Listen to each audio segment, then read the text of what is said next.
দুটো বিষয় খুব বেশি আমাদের নাগরিক সমাজের মধ্যে আলোচিত হচ্ছে। তার ভিতরে একটা হচ্ছে যে আইনশৃঙ্খলা পরিস্থিতির অবস্থা কি আসলে। আপনারা ইতিমধ্যে রাস্তায় বের হলে দেখতে পাচ্ছেন অধিকাংশ জায়গাতে কোনো ট্রাফিক পুলিশ দেখা যাচ্ছে না। এই মানুষগুলো কোথায় গেল? তারপরে হচ্ছে যে আপনার স্পেশাল অপারেশন চলছে, আপনারা দেখতে পাচ্ছেন যে অবৈধ অস্ত্র এবং বৈধ অস্ত্র সংগ্রহ করা, পুলিশ যে পরিমাণ অস্ত্র নিয়ে পলাতক অবস্থায় আছে তাদের কাছ থেকে অস্ত্র উদ্ধার করা থেকে শুরু করে, এবং সরকার দলীয় গত সরকারের যারা পৃষ্ঠপোষক ছিল সেই সকল সন্ত্রাসী গোষ্ঠীর কাছ থেকে অস্ত্র উদ্ধার করবার যে একটা সম্মিলিত প্রয়াস আমরা গত কয়েকদিন থেকে দেখতে পাচ্ছি। পুলিশের বিষয়ে আর একটা বিষয় আমাদের সবার নজরে এসছে, সেটা হচ্ছে থানাগুলোতে যে পরিমাণ সেবা থাকবার কথা ছিল সেই সেবাগুলো আমাদের নাগরিক সমাজ পাচ্ছেন না। টহল পুলিশ উপস্থিতি খুবই কম, বিভিন্ন জায়গায় চুরি ডাকাতির পরিমাণ খুব বেশি পরিমাণ বেড়ে গেছে, এবং সেখানে ফোন করে পুলিশের সার্ভিস পাওয়ার যে জায়গাটা ছিল সেটা পাওয়া যাচ্ছে না। তো সেটা নিয়েও নাগরিক সমাজ বোঝার চেষ্টা করছেন যে আসলে আমাদের এই পুলিশ ফোর্স কোথায়। আর থার্ড হচ্ছে আমাদের প্রশাসনিক অরাজকতা চলছে বিভিন্ন জায়গাতে। আপনারা ইতিমধ্যে দেখেছেন যে পুলিশ এবং সচিবালয় কেন্দ্রিক এবং নজিরবিহীনভাবে আমরা দেখলাম যে হাতাহাতির যে ভিডিও আমরা দেখেছি, আমাদের তথাকথিত ফার্স্ট ক্লাস অফিসার বিসিএস এর যারা আছেন ওনারা রীতিমতো গায়ে হাতাহাতি থেকে শুরু করে যে ধরনের মাস্তানি আমরা রাস্তাঘাটে ছাত্রলীগের প্রোগ্রামে দেখি সেই ধরনের মাস্তানি লেভেলের অরাজকতা আমরা সচিবালয়ে দেখেছি। এবং আমরা দেখতে পাচ্ছি 24 ঘন্টার ব্যবধানে প্রজ্ঞাপন জারি করা হচ্ছে এবং প্রজ্ঞাপন বাতিল করা হচ্ছে। 24 ঘন্টার ব্যবধানে মিছিল, মিটিং, থ্রেট, হুমকি, ছাত্র সমন্বয়কদের ইন্টারফেয়ারেন্স সবকিছু মিলিয়ে একটা প্রশাসনিক অরাজকতা চলছে। এই তিনটা বাস্তবতায় আমরা মনে করছি যে এবি পার্টির পক্ষ থেকে আমাদের প্রতিক্রিয়া আপনাদের জাতির উদ্দেশ্যে আপনাদের মাধ্যমে আমাদের জানানো জরুরি। তো এই পর্যায়ে আমি দলের মূল বক্তব্য প্রকাশ বা বলবার জন্য অনুরোধ করছি এবি পার্টির সম্মানিত সদস্য সচিব মুজিবুর রহমান মঞ্জুকে।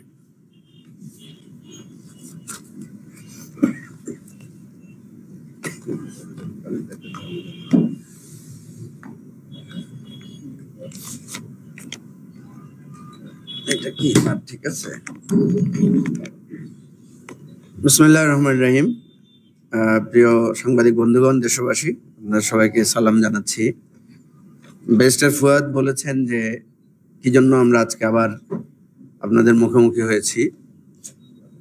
গতকাল প্রফেসর ডক্টর মোহাম্মদ ইউনূস জাতির উদ্দেশ্যে যে ভাষণ দিয়েছেন, এটা বেশ একটা লম্বা বক্তব্য, প্রায় 36 মিনিট যে ভাষণ।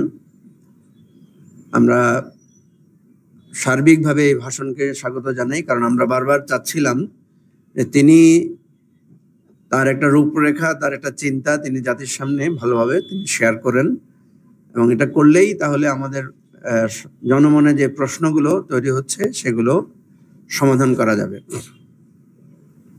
আপনারা জানেন আমরা দুটো জিনিস নিয়েই জনমনে একটু চিন্তা এবং শঙ্কা তৈরি হয়েছে। একটা হচ্ছে অস্থিরতা, আর একটা হচ্ছে দীর্ঘসূত্রিতা। অস্থিরতা এই জন্য যে আমরা যে একটা অন্ধকার সময় ছিলাম, যেরকম একটা বিপজ্জনক পরিস্থিতি ছিলাম, সেখান থেকে মুক্ত হয়ে একটা স্বাভাবিক সুস্থির পরিবেশে আসার জন্য একটা সবার মনে একটা তৃষ্ণা, সবার মধ্যে একটা আগ্রহ তৈরি হয়েছে। সেখানে কিছু ঘাটতি দেখা যাচ্ছে, সেখানে অনেক বিশৃঙ্খলার কথা ব্যারিস্টার ফুয়াদ বলেছেন, এবং আপনারা সবাই জানি যে অস্থিরতাগুলো কি কি কারণে হচ্ছে। আরেকটা জিনিস আমরা দেখছি, সেটা হচ্ছে দীর্ঘসূত্রিতা। যেই কাজটা আমরা 5 দিনে করতে পারি, আমরা সেই কাজটাতে দেখছি সেটা স্বাভাবিক সময়ে সঠিক সময়ে হচ্ছে না। সেজন্য আমাদের আজকের বক্তব্যের মূল কথা হচ্ছে যে আমরা এই অস্থিরতা এবং দীর্ঘসূত্রিতা কোনোটাই আমাদের কাম্য নয়। আমরা চাই যে মানুষের অনেক রক্তের বিনিময়ে, অনেক ত্যাগের বিনিময়ে, অনেক প্রত্যাশার বিনিময়ে যে অন্তর্বর্তীকালীন সরকার, এই সরকার যাতে তার সাফল্য অর্জন করে। কারণ মোটা দাগে এই সরকারের আমরা যেটা দেখতে পাই সেটা হচ্ছে এখানে কয়েকটি মূল প্রায়োরিটি। একটি হচ্ছে এই গুম, খুন এবং গণহত্যার বিচার। আরেকটি হচ্ছে দেশের মানুষের মধ্যে স্বাভাবিক পরিস্থিতি, স্বাভাবিক জীবনযাত্রা ফিরিয়ে আনা। 3 নম্বর হচ্ছে মৌলিক কিছু সংস্কার, এবং 4 নম্বর হচ্ছে পরিস্থিতি স্বাভাবিক করে যথাশীঘ্র একটা শান্তিপূর্ণ, গ্রহণযোগ্য, অংশগ্রহণমূলক নির্বাচনের ব্যবস্থা করা। তো প্রথম কিছু বিষয় আমরা জানি যে সরকার দায়িত্ব গ্রহণের পর অনেকগুলো সমস্যা হয়েছে। একটা বন্যা পরিস্থিতি মোকাবেলা করতে হয়েছে, দেশে একটা অরাজক পরিস্থিতির চেষ্টা করা হয়েছে বিভিন্নভাবে, গার্মেন্টস শিল্প, ঔষধ শিল্প, তারপরে জানমালের ক্ষতি, তারপরে আনসার বিদ্রোহ, এরকম অনেকগুলো বিষয় আপনারা ইতিমধ্যে জেনেছেন। আমরা গভীর উদ্বেগের সাথে লক্ষ্য করছি যে এত কিছু সমস্যা চোখের সামনে আসার পরও আইন শৃঙ্খলা পরিস্থিতির তেমন কোনো উন্নতি আমাদের চোখে পড়ছে না। এবং স্বরাষ্ট্র মন্ত্রণালয় বলে যে মন্ত্রণালয়টি আছে, এই মন্ত্রণালয়ের মাননীয় উপদেষ্টার কাছে আমরা বারবার দৃষ্টি আকর্ষণ করছি যে একটা মাস চলে যাওয়ার পরও এখনো পুলিশের কার্যক্রম স্বাভাবিক না হওয়া এবং জনমনে যে নিরাপত্তাহীনতার যে একটা ভয়, অনেকে ব্যক্তিগতভাবে বলেছেন যে রাতের বেলা তারা ঘর থেকে বেরোতে স্বচ্ছন্দ বোধ করেন না, ভয় পান। এবং অনেক নাগরিক চিন্তা করেন যে তার যদি বিপদ হয় তিনি কোথায় যাবেন, কারণ থানাগুলো থেকে এখন পর্যন্ত নাগরিক সুবিধা সহযোগিতার কার্যক্রমটা এখনো চালু হয় নাই। আরেকটি বিষয়, জনপ্রশাসনে যেই সংকটটা তৈরি হয়েছে, এখানে বলতে দ্বিধা নাই। আমরা যেটা দেখতে পাচ্ছি, একটা জিনিস মনে রাখতে হবে যে সংস্কার একটা চলমান প্রক্রিয়া, এটা হঠাৎ করে তাড়াহুড়া করে সম্ভব না। আপনারা দেখেছেন যে গত কয়েকদিন ধরে সচিবালয়ে যে গন্ডগোলটা হচ্ছে, সেই গন্ডগোলটার মূল কারণ কি? মূল কারণ হচ্ছে এক প্রজ্ঞাপনে 25 জন জেলা প্রশাসককে দেওয়া হয়েছে, আরেকটি প্রজ্ঞাপনে সম্ভবত 34 জন জেলা প্রশাসককে পদায়ন করা হয়েছে। উভয়ে ক্ষেত্রে দেখা গেল যে আগে যারা বিভিন্ন গুরুত্বপূর্ণ পদে ছিলেন তাদেরকে পদায়ন করা হয়েছে। সর্বশেষ যে 34 জনকে পদায়ন করা হয়েছে, বিভিন্ন জেলায় জেলা প্রশাসক হিসেবে নিয়োগ দেওয়া হয়েছে, দেখা যাচ্ছে তারা আগের সরকারে বিভিন্ন জায়গায় দায়িত্ব পালন করেছেন। আজকে 8 জন ডিসিকে প্রত্যাহার করা হয়েছে সেই নিয়োগ থেকে, এবং সেই 8 জন ডিসির বিরুদ্ধে এমন কিছু অভিযোগ পাওয়া গেছে, এমন কিছু অভিযোগের কথা তুলে ধরা হয়েছে যেটা খুবই অবাক ব্যাপার, যে কেন এতদিন পরের নিয়োগেরও এই 8 জন এই ডিসির এই সমস্যাগুলো তাদের চোখে পড়ে নাই। এবং আপনারা দেখেছেন যে পত্রপত্রিকায় এসেছে, সেখানে বিভিন্ন কর্মকর্তারা, একজন উপদেষ্টার নাম এসেছে যিনি বিতর্কিত, যিনি 111-এর সময়ে যার বিতর্কিত ভূমিকার কারণে তিনি সমালোচিত হয়েছেন। এবং এখন পর্যন্ত আমি কারো কাছে, অনেক সাংবাদিক, বুদ্ধিজীবী, সংশ্লিষ্ট গুরুত্বপূর্ণ দায়িত্বশীল অনেকের সাথে কথা বলেছি, কেউ এই আলী ইমাম মজুমদারের ব্যাপারে কেউ কোনো পজিটিভ কথা বলেন নাই। তাহলে ওনার মতো একজন বিতর্কিত লোককে একটা গুরুত্বপূর্ণ জায়গায় বসিয়ে রেখে এই জনপ্রশাসনকে যেই হুমকির মুখে, যে অপরিচ্ছন্ন একটা পরিস্থিতির মধ্যে ফেলা হয়েছে, এটা আমরা শঙ্কিত যে এটা কি ষড়যন্ত্রের অংশ নাকি এটা কোনো গাফিলতি। যদি গুরুত্বপূর্ণ এই জায়গা নিয়ে জনপ্রশাসন এবং পুলিশ প্রশাসনের এই দুটি জায়গায় যদি এরকম গাফিলতি করা হয়, তাহলে কিন্তু মানুষের মধ্যে হতাশা ক্রমশ বাড়তে থাকবে। আমরা আজকের এই সংবাদ সম্মেলন থেকে সুস্পষ্টভাবে বলছি যে আপনারা যত দেরি করবেন তত আপনাদের সম্পর্কে মানুষের ধারণা খারাপ হবে। ইতিমধ্যে রাস্তায় যানজটের সমস্যার জন্য এবং দ্রব্যমূল্যের ইত্যাদি বিভিন্ন কারণে মানুষের মধ্যে কিন্তু আস্থাহীনতার সংকট তৈরি হয়েছে। সেই জন্য আমরা মনে করি যে এই বিষয়গুলোকে গুরুত্ব দিতে হবে। দ্রব্যমূল্যের অবস্থা প্রথম দিকে কিছুটা কমেছিল, এখন আমরা দেখতে পাচ্ছি ক্রমশ আবার সেটা বাড়ছে। সুতরাং এই জায়গাগুলোতে অন্তর্বর্তীকালীন সরকারকে অবশ্যই গুরুত্ব দিতে হবে এবং অ্যাজ আর্লি অ্যাজ পসিবল, অত্যন্ত দ্রুততম সময়ে আমরা দাবি করছি, আমরা আহ্বান করছি যে জননিরাপত্তা, মানুষের দুর্ভোগ দূর করতে হবে এবং দূর করে মানুষের মধ্যে স্বস্তি আনেন। দুটা জিনিস খেয়াল রাখতে হবে সবাইকে। সংস্কার চলমান প্রক্রিয়া, দীর্ঘসূত্রিতা হতে পারে সেখানে। এটার জন্য যারা দেশ নিয়ে ভাবেন, যারা রাজনৈতিকভাবে সচেতন, তারা বিষয়টা নিয়ে গুরুত্ব দেন। কিন্তু সাধারণ মানুষ এই সংস্কারের চাইতেও সে তার প্রতিনিয়ত জীবনযাত্রাকে নিয়ে সে বেশি ভাবে। স্কুলগুলো যদি সঠিকভাবে চালু না হয়, বিশ্ববিদ্যালয়ের ক্লাস যদি চালু না হয়, আপনারা দেখেন প্রাইভেট ইউনিভার্সিটি কিন্তু ক্লাস চালু হয়ে গেছে, তারা কিন্তু পরীক্ষা কার্যক্রম শুরু করেছে। এবারের আন্দোলনে সবচাইতে উল্লেখযোগ্য ভূমিকা রেখেছে চূড়ান্ত সময়ে প্রাইভেট বিশ্ববিদ্যালয়গুলো। তাহলে প্রাইভেট বিশ্ববিদ্যালয়গুলো যদি চালু হতে পারে, প্রাইভেট বিশ্ববিদ্যালয়গুলোতে যদি রেগুলার একাডেমিক কার্যক্রম চালু হতে পারে, তাহলে সরকারি বিশ্ববিদ্যালয়গুলো তো চালু হচ্ছে না কেন? কেন এখনো অচলাবস্থা রয়েছে? সরকারি বিশ্ববিদ্যালয়গুলো তো বন্ধই করে দেওয়া হয়েছিল, সেখানে তো তেমন কোনো ধ্বংসাত্মক কার্যক্রম বা সেরকম কিছু শেষের দিকে হয় নাই। সুতরাং এখানেও একটা সুস্পষ্ট শিক্ষা মন্ত্রণালয়ের দীর্ঘসূত্রিতা এবং গাফিলতির লক্ষণ দেখা যাচ্ছে। আমরা মনে করি এই সরকারের সাফল্য এবং ব্যর্থতার সাথে আমরা যারা আন্দোলন সংগ্রাম করেছি, দীর্ঘ 15-16 বছর ধরে আমরা যারা রাজপথে সক্রিয় ছিলাম, আমাদের জীবনের ঝুঁকি নিয়ে আমরা কাজ করেছি, আমাদের এই ব্যাপারে অবশ্যই দায়বদ্ধতা আছে। সেই দায়বদ্ধতা থেকে আমরা বলছি যে অন্তর্বর্তীকালীন সরকারকে প্রয়োজনে পুনর্গঠন করা হোক, প্রয়োজনে উপদেষ্টাদের 1 মাসের কার্যক্রমকে পুনর্মূল্যায়ন করা হোক।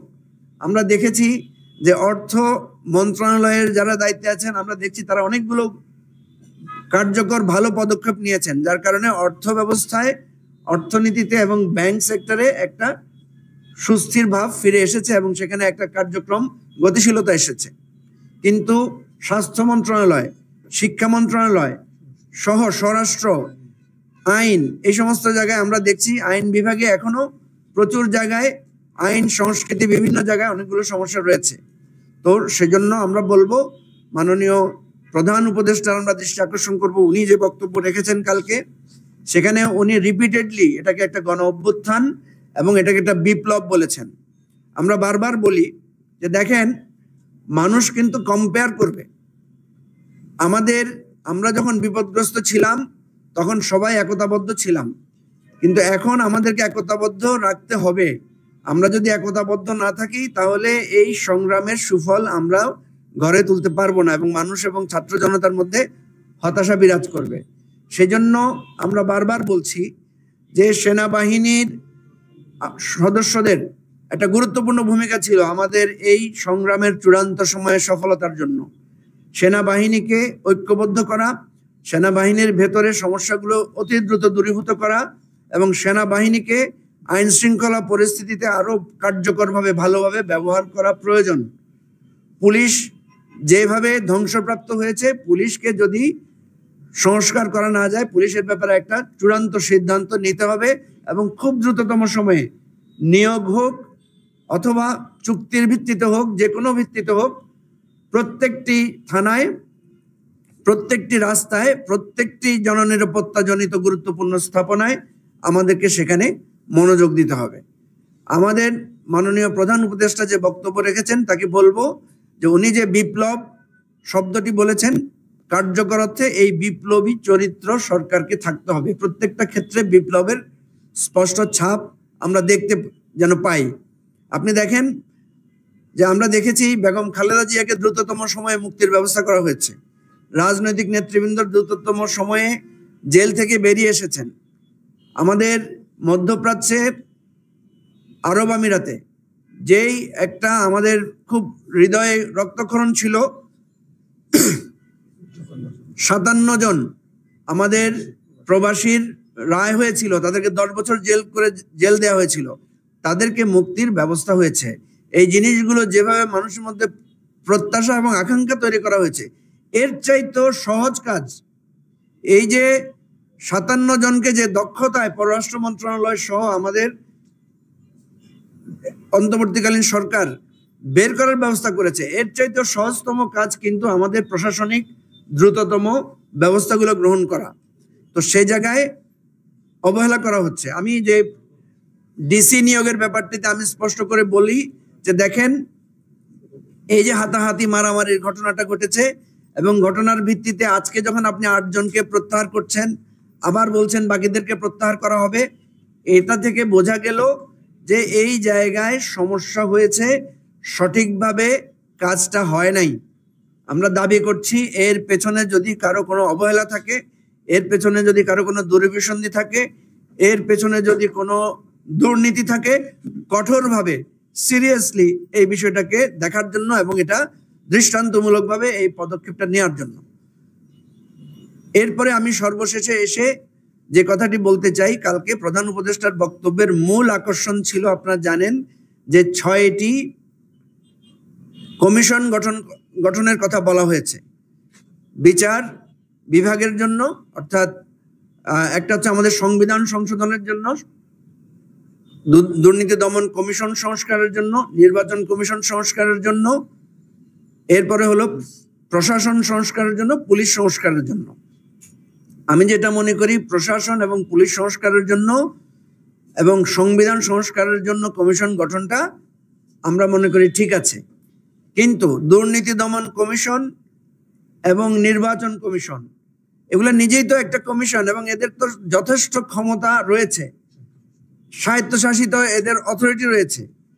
এখানে আবার কেন কমিশন গঠন করার প্রয়োজন ছিল? এখানে ধরে নেন যে ইফতেখারুজ্জামান চৌধুরীকে যদি সরাসরি দুদকের আপনার চেয়ারম্যান হিসেবে নিয়োগ দেওয়া হতো, তাহলে এখানে একটা সেকেন্ড লেয়ারের ঝামেলাটা আর থাকতো না। একইভাবে ডক্টর বদিউল আলম মজুমদারকে যদি প্রধান নির্বাচন কমিশনার হিসেবে সরাসরি আপনার নিয়োগ দিয়ে দেওয়া হতো, তাহলে মাঝখানে এই লেয়ার একটা সংস্কার কমিশন আবার নির্বাচন কমিশনের ঝামেলাটা হতো না। সেজন্য আমরা মনে করি এখানে এক ধরনের এই আমলাতান্ত্রিক জটিলতা সম্ভাবনা রয়েছে। আমরা এখানে কোনো দুরভিসন্ধি আছে বলতে চাই না, কিন্তু আমরা বলতে চাই যে কাজকে আরো সহজ করেন। আমরা আজকে 2-1 জন এই কমিশনের চেয়ারম্যানের সাথে কথা বলেছি, ওনারা বলেছেন আমরা এখনো কিছু জানি না, কমিশন কিভাবে কাজ করবে, কোথায় ওনাদের অফিস, ওনাদের সাথে কারা কাজ করবে, এই ধরনের বিষয়গুলোর কোনো রূপরেখা বা সুনির্দিষ্ট কোনো পরিকল্পনা ওনাদেরকে এখনো জানানো হয় নাই। তাহলে দেখেন এই কমিশনের নাম দেওয়া হয়েছে, আমি দেখলাম একজন কমিশনের চেয়ারম্যানের সেখানে আপনারা সাংবাদিকেরা অনেকে সেখানে জড়ো হয়েছেন, উনি কিছু বলতে পারছেন না যে উনি কিভাবে কাজ করবেন, ওনার টার্মস এন্ড রেফারেন্স কি। তাহলে বোঝা যাচ্ছে এখানেও একটা সুনির্দিষ্ট পরিকল্পনার ছাপের অভাব আছে। অবশ্যই আমি মনে করি এই সরকার একটা কঠিন পরিস্থিতিতে দায়িত্ব গ্রহণ করেছেন, অনেকগুলো সমস্যা ওনাদের সামনে আছে, কিন্তু ওনাদের প্রতি মানুষের যে আকাঙ্ক্ষা, সে আকাঙ্ক্ষার যাতে ব্যত্যয় না ঘটে। আমরা মনে করি কঠিন পরিশ্রম করলে, সবার সহযোগিতা নিলে এই কাজগুলো আরো সহজভাবে সুন্দরভাবে ওনারা করতে পারবেন। সুতরাং আমি আমার প্রথম কথা দিয়ে আবার শেষ করছি, সেটা হচ্ছে দীর্ঘসূত্রিতা আমাদের মধ্যে অনাস্থা সৃষ্টি করবে। কোনো কাজে যাতে দীর্ঘসূত্রিতা না হয় এবং জনগণ যদি বোঝে যে এখানে পরিকল্পিতভাবে দীর্ঘসূত্রিতার, আপনারা জানেন যে আমাদের দেশে কোনো ঘটনা ঘটলে একটা তদন্ত কমিশন গঠন করে দেওয়া হয়, তার মানে হচ্ছে এটা একটা লেংদি প্রসেস। এই প্রসেসগুলো যাতে মানুষের মনে অনাস্থা তৈরি করতে না পারে। আর যে অস্থিরতা আমাদের রাজনৈতিক দল সহ বিভিন্ন জায়গায় তৈরি হয়েছে, যেমন আমরা দেখলাম যে সমস্ত পদবঞ্চিত সরকারি কর্মকর্তারা অস্থির হয়ে এক ধরনের নিজেরাই ঝগড়ায় জড়িয়েছেন, তাহলে তাদের কাছেও তো এটা আমাদের একটা আবেদন থাকতে পারে যে আপনারা 16 বছর ধরে অপেক্ষা করেছেন, 16টা বছর অপেক্ষা করেছেন, আর কয়েকটা মাস কিংবা একটা নিয়মতান্ত্রিক পদ্ধতিতে আপনারা অপেক্ষা করতে সমস্যা কোথায়?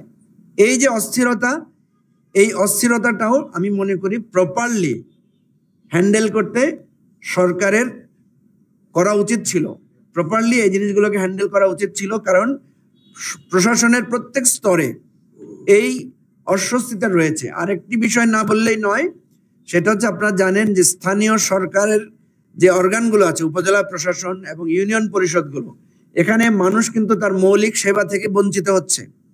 কারণ ম্যাক্সিমাম ইউনিয়ন পরিষদের চেয়ারম্যানেরা পলাতক আছেন, তারা প্রপারলি কাজ করছেন না এবং সেখানে যাদেরকে ভারপ্রাপ্ত হিসাবে দেওয়া হয়েছে তারা সে কাজগুলো করতে পারছেন না। আমি গণমাধ্যমের ভাই বোনদেরকে বলবো যে আপনারা এই জিনিসগুলো তুলে ধরেন। মানুষের কিন্তু প্রতিদিন ইউনিয়ন পরিষদে প্রচুর মানুষের বিভিন্ন সেবামূলক কার্যক্রম তাকে গ্রহণ করতে হয় এবং কিছু উন্নয়নমূলক কার্যক্রম ইউনিয়ন পরিষদে কিন্তু রেগুলার বেসিসে হয়।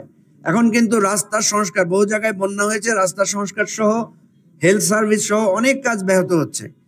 উপজেলা চেয়ারম্যানগুলোকে প্রত্যাহার করা হয়েছে। 400 প্রায় 450-র উপরে উপজেলা, এখানে গড়ে সবাইকে প্রত্যাহার করা হয়েছে। সেখানে কিন্তু অল্প কিছু অন্তত উপজেলা চেয়ারম্যান ছিল যারা হয়তো এই স্বৈরাচারের সহযোগী ছিল না। তারপরেও আমরা বলবো যে ক্ষেত্র বিশেষে এই সমস্ত জায়গাগুলোতে সঠিক যারা নির্বাচিত হয়েছিলেন তাদেরকে প্রশাসক হিসেবে নিয়োগ দেওয়া যেতে পারে। এখন যে টিএনওদেরকে প্রশাসক হিসেবে নিয়োগ দেওয়া হয়েছে, ম্যাক্সিমাম জায়গায় পুরানো টিএনওরা আছেন এবং ওই টিএনওদের বিরুদ্ধে মানুষের ক্ষোভ আছে, তারাও অনেকে অফিস করছেন না। সুতরাং এই স্থানীয় সরকার ব্যবস্থাটাও ভেঙে পড়েছে। আমরা শুধু ঢাকা কেন্দ্রিক, রাজধানী কেন্দ্রিক দৃষ্টি দিলে হবে না, সারা দেশের এই জননিরাপত্তা এবং নাগরিক সেবার বিষয়টাও আমাদেরকে মাথায় রাখতে হবে। আমরা মনে করি এবি পার্টির পক্ষ থেকে একটি দায়িত্বশীল সুলভ দায়িত্ববোধ থেকে আমরা আজকের এই সংবাদ সম্মেলন থেকে আহ্বানগুলো জানিয়েছি। আপনাদের মাধ্যমে আমরা সরকারকে অনুরোধ করব, আপনারা সময় নেন, কিন্তু যাতে আপনাদেরকে কেউ প্রশ্ন করতে না পারে, আপনারা যাতে প্রশ্নবিদ্ধ না হন। আর অন্যদিকে আমরা যারা দেশবাসী আছি তাদেরকে বলবো যে ধৈর্য ধরে নিজেদের প্রত্যেকটা বিষয়ে দায়িত্বশীল সুলভ আচরণ। আমি প্রধান উপদেষ্টাকে একটা ধন্যবাদ দেই যে উনি বলেছেন সংস্কার সবাইকে ব্যক্তিগতভাবেও করতে হবে। আমরা যাতে ব্যক্তিগত জীবনেও সংস্কার আনতে পারি, আমাদের রাজনৈতিক দলেও আমরা সংস্কার আনার চিন্তা করছি। সবাই আসুন, আমাদের এই যে উপলব্ধি, এই আত্ম উপলব্ধি থেকে প্রধান উপদেষ্টার আহ্বানকে আমরা গ্রহণ করি। আমরা সার্বিকভাবে নিজেদের সংস্কার করি, আমাদের পরিবার থেকে শুরু করে, আমাদের প্রতিষ্ঠান থেকে শুরু করে, আমাদের দল থেকে শুরু করে সার্বিকভাবে রাষ্ট্রীয় পর্যায়ে যাতে একটা সুশৃঙ্খল সংস্কার আমরা আনতে পারি, সেটাই আমাদের প্রত্যাশা। আপনাদের সবাইকে ধন্যবাদ। আসসালামু আলাইকুম রহমতুল্লাহ।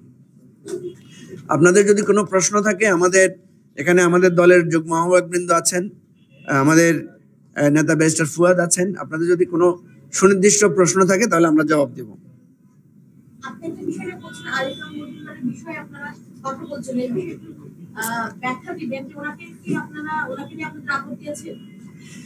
জি, আলী ইমাম মজুমদারের ব্যাপারে আরো বিভিন্ন জায়গা থেকে আপত্তি এসেছে। আপনারা ইতিমধ্যে দেখেছেন যে এই আপত্তিটার কারণ কি। আপত্তিটার কারণ হচ্ছে উনি 111-এর সময় সম্ভবত মন্ত্রিপরিষদ সচিব ছিলেন, ক্যাবিনেট সেক্রেটারি ছিলেন। দেখেন, আব্দুল মুহিত চৌধুরীকে প্রশাসন সংস্কার কমিশনের চেয়ারম্যান করা হয়েছে। তাহলে আব্দুল মুহিত চৌধুরীর মতো এরকম একজন লোককে আপনি যদি ক্যাবিনেট সেক্রেটারি বানিয়ে দেন সরাসরি, অথবা ওনাকেই আপনি ওই ক্ষমতা দিয়ে আপনার কেয়ারটেকার সরকারের অর্থাৎ অন্তর্বর্তীকালীন সরকারের উপদেষ্টা হিসেবে নিয়ে দেন, তাহলে সমস্যা কোথায়? আরেকটা লেয়ার তো বেঁচে যায়, যে আরেকটা কমিশন করা থেকে তো আমরা ঝামেলা মুক্ত হয়ে যাই। আমরা কেন বলছি? আমরা বলছি আপনি এটাকে যখন বিপ্লব বলবেন তখন অতীতের সমস্ত কিছুকে পরিবর্তন করে করতে হবে। আপনার কাছে যদি রিসোর্সের ঘাটতি থাকতো তাহলে একটা কথা ছিল, আমাদের আপনি সচিবালয়ে যান, দেখবেন প্রচুর এডিশনাল সেক্রেটারিরা, প্রচুর ডেপুটি সেক্রেটারিরা কাজ ছাড়া ঘুরে বেড়াচ্ছে। অনেকে আছে ওনারা ডেস্ক পাচ্ছেন না। তাহলে কেন আমি চুক্তি ভিত্তিতে সাবেক লোকদেরকে, আপনার অবসর থেকে লোকদেরকে এনে এনে বিভিন্ন জায়গায় দিচ্ছি? শর্ট আমাদের এই যে ছাত্ররা, যে 2জন ছাত্র প্রতিনিধি আছে যারা অন্তর্বর্তীকালীন সরকারে 2-3টি করে মন্ত্রণালয় সামাল দিচ্ছে, আপনারা কি তাদের ব্যাপারে কোনো অভিযোগ পেয়েছেন? এখন পর্যন্ত কোনো ইনএফিসিয়েন্সি ধরা পড়েছে? পড়ে নাই। আমরা দেখেছি যে তারা খুবই ভালোভাবে কাজ করছেন। তাহলে তাদের তো কোনো অভিজ্ঞতা নাই, তারা তো অল্প বয়সী লোক হয়ে তারা তাদের মন্ত্রণালয় সামাল দিচ্ছেন। সুতরাং কেন আমাদের এই সমস্ত মন্ত্রণালয়ে যে সমস্ত যোগ্য কর্মকর্তারা আছে তাদেরকে কেন আমরা পদায়ন করছি না? আমরা কেন বাইরে থেকে বিভিন্ন থেকে বিতর্কিত লোকদেরকে এনে এনে সেখানে কাজ করছি? এখানে নানা ধরনের অভিযোগ আসার সুযোগ আছে, যে ব্যক্তি পছন্দ, কারো সম্পর্কের সূত্র ধরে এগুলো করা হচ্ছে কিনা। আমরা এখনো সুনির্দিষ্ট অভিযোগ দিতে চাই না। যে বিষয়গুলো আমাদের চোখে এসেছে, কানে এসেছে, ধরা পড়েছে, সেই বিষয়গুলো আমরা আপনাদের মাধ্যমে তুলে ধরলাম। সচিবালয়ে যে জনপ্রশাসন সচিব উনি বলেছেন যে 1 সদস্য বিশিষ্ট কমিটি গঠন করা হয়েছে, যে ডিসিদের নিয়োগের ব্যাপারে 8 জনকে প্রত্যাহার করা হয়েছে ডিসিদের মধ্য থেকে। তো এইটার ব্যাপারে আবার যে 1 সদস্য কমিটির প্রধান তিনি বলেছেন যে যতজনকে ইন্টারভিউ নেওয়া হয়েছে তাদের যে ইন্টারভিউর যে চিত্র, তাদের যে অবস্থা, মেধা বা তাদের যে অবস্থানটা, এটা যদি প্রকাশ করার কোনো সুযোগ থাকতো তাহলে তারা সামাজিকভাবে হেনস্থার শিকার হতো। তারপরে তিনি বলছেন যে তারা আসলে যোগ্য না, যোগ্য এবং জনপ্রশাসন সচিবও বলেছে যোগ্যদেরকে খুঁজে পাওয়া যাচ্ছে না, এবং তিনি বলেছেন এর মধ্য থেকে নিয়োগ প্রক্রিয়া করা হবে। আপনি এবার বলছেন যে তাহলে যোগ্য মেধাবীর একটা বিষয় না, বলছেন। খুবই সুন্দর বলেছেন আপনি। এই যে যিনি বলেছেন যে আমরা একটা প্রসেসের মধ্যে গিয়ে যোগ্য লোক পাই নাই, তাহলে ওনারা যখন নিয়োগ দিচ্ছেন তখন ওনারা এই ব্যাখ্যাটা দিলেই তো আজকে এই পরিস্থিতিটা তৈরি হতে পারতো না। এখন যখন ওনারা ডিফেন্সে পড়েছেন তখন ওনারা এই কথাটা বলছেন। ওনারা যাদেরকে নিয়োগ দিয়েছেন, যেমন আজকে আমি দেখলাম যে 8 জন সচিবকে প্রত্যাহার করা হয়েছে, ডিসি কে প্রত্যাহার করা হয়েছে, এবং দেখা গেল যে একজনের এদের বিরুদ্ধে সুনির্দিষ্ট অভিযোগের কথা বলেছেন। তাহলে আজকে কেন এই অভিযোগের কথাটা বলছেন আপনারা?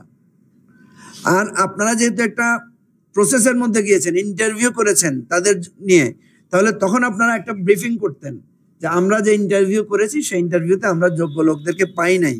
একটা লোককে আপনি ডেপুটি সেক্রেটারি করছেন আর বলছেন তিনি অযোগ্য, তাহলে তো তাকে ডেপুটি সেক্রেটারি থেকে বাদ দেওয়া উচিত। একজন জেলা প্রশাসকের চাইতে একজন উপসচিবের গুরুত্ব, মর্যাদা রাষ্ট্রীয়ভাবে, এটা তো তাহলে প্রশাসনের দক্ষতা নিয়ে আমাদেরকে প্রশ্ন তুলতে হবে। আপনি যাকে উপসচিব বানিয়েছেন তিনি যদি একটা জেলা প্রশাসক হতে না পারেন, তাহলে তার যোগ্যতা, তার ব্যাপারটা নিয়ে তো আমাদের প্রশ্ন উঠবে। তাহলে এত উপসচিব, এত যুগ্ম সচিব, এত সচিব, সিনিয়র সচিব, সবার ব্যাপারেই প্রশ্ন উঠবে। আমাদের আমলাতন্ত্রের দক্ষতা নিয়ে এমনি আমাদের প্রশ্ন আছে। আমলাতন্ত্র বিগত স্বৈর শাসনকে যেভাবে তারা এমন একটা কি বলবো দূষণের পরিস্থিতি তৈরি করেছেন, এটা ভাষায় প্রকাশ করার মতো না। সুতরাং আমরা মনে করছি এই সমস্ত নানা ধরনের ছলাকলা বাদ দিয়ে ট্রান্সপারেন্ট ওয়েতে কাজগুলো আমাদেরকে করতে হবে, করলেই আমরা করতে পারবো। দেখেন, এই যে প্রশ্নটা উঠলো যে যিনি এতদিন ধরে ঢাকায় উপসচিব হিসেবে কাজ করেছেন, সরকারের সুবিধা ভোগ করেছেন, বিভিন্ন অপকর্মের সহযোগিতা করেছেন, 2-1 জনকে পাওয়া গেছে তারা বিভিন্ন জনের পিএস হিসেবে ছিলেন, কারো অ্যাকাউন্টে শত কোটি টাকা পাওয়ার কথা শোনা গেছে। তাহলে তাদেরকে যে আপনি ডিসি হিসেবে দিয়েছেন, একটা ঘটনাও যদি ঘটে তাহলে আপনি এতদিন ধরে কি যাচাই বাছাই করলেন? সেজন্য আমরা বলছি যে এই সমস্ত জায়গায় যেগুলো হচ্ছে, এতে সরকারের সদিচ্ছা, সরকারের তার কার্যক্রম নিয়ে প্রশ্নবিদ্ধ হওয়ার সুযোগ আছে, সেগুলো যাতে দ্রুত সমাধান করা হয়, এটা হচ্ছে আমাদের মূল কথা। আমরা শেষ করতে পারি? ভাই, আমার একটা প্রশ্ন আছে। জি, এবি পার্টির পক্ষ থেকে যেমন সংবিধান কি নতুন করে রচনার কথা বলা হয়েছে বা পুনর্বিন্যাসের এই ব্যাপারে ব্রিফিং করা হয়ে গেছে? আপনারা তো ছিলেন, আমরা একটা সংবাদ সম্মেলন করেছি সংবিধান প্রসঙ্গে, সেখানে আমাদের বিস্তারিত বক্তব্য দেওয়া হয়েছে। আমরা বারবার বলছি যে দেখেন, বাংলাদেশের বর্তমান যে সংবিধান আছে, এই সংবিধানের ভিত্তিতে আমরা যে জনগণ অভ্যুত্থানটা করেছি, এই সংবিধানের ভিত্তিতে কিন্তু এই অভ্যুত্থান অবৈধ। সাংবিধানিকভাবে সরকার পরিবর্তনের বিধান হচ্ছে নির্বাচন। গণ অভ্যুত্থান বলে কোনো শব্দ আমাদের আইনে, আমাদের বিধানে নাই। আমাদের যে মুক্তিযুদ্ধ হয়েছিল সেটা কি পাকিস্তান সংবিধান অনুসারে বৈধ? কি আপনারা কি বলেন, বৈধ ছিল? পাকিস্তানের সংবিধান অনুযায়ী মুক্তিযুদ্ধ হচ্ছে রাষ্ট্রদ্রোহিতা। সেজন্য বাংলাদেশ স্বাধীন হওয়ার পরে নতুন করে সংবিধান রচনা করতে হয়েছে। আমি এই সংক্ষিপ্ত কথায় আপনারা বুঝে ফেলবেন। যেহেতু আমাদের নির্বাচনের পথ রহিত করা হয়েছে, যেহেতু আমাদেরকে স্বাভাবিকভাবে সরকার পরিবর্তনের সব পথ বন্ধ করে দেওয়া হয়েছে, সেহেতু আমাদেরকে রাজপথে নেমে লড়াই করে, রক্ত ঝরিয়ে, জীবন দিয়ে এই দেশটাকে নতুন করে একটা স্বাধিকারের পথে যেতে হয়েছে। সুতরাং দেশ যেহেতু একটা রক্তক্ষয়ী সংগ্রামের মধ্য দিয়ে নতুন করে জন্ম হয়েছে, এর সংবিধানটাকেও নতুন করে লিখতে হবে। যারা জীবন দিয়েছেন, যারা রক্ত দিয়েছেন, যারা এই নতুন রাজনৈতিক অভ্যুদয় সংস্কারের স্বপ্ন জাগিয়েছেন, এই আমাদের যে তথাকথিত সংবিধান এখন আছে, এর ভিত্তিতে এটা অন্যায় কাজ। আর নতুন যে সংবিধান আর কথা আমরা বলছি, সেটাতে এটা হবে বাংলাদেশকে রক্ষা করার একটা সংগ্রামী কাজ। এবং যারা এই যুদ্ধ, এই সংগ্রাম করেছেন, আপনারা, আমরা সবাই মিলে যারা করেছি, এরা সবাই এই নতুন স্বাধীনতা যুদ্ধের সংগ্রামী সৈনিক, এবং তাদেরকে সেই সম্মান এই সংবিধানে লিখিতভাবে দিতে হবে, এই দলিল দিতে হবে, এই কথাই আমরা আগেও বলেছি, এখনো বলছি। একটা প্রশ্ন ছিল, বিষয়টা হচ্ছে ফুয়াদ ভাই প্রশ্নের জবাব দিয়ে শেষ করবেন।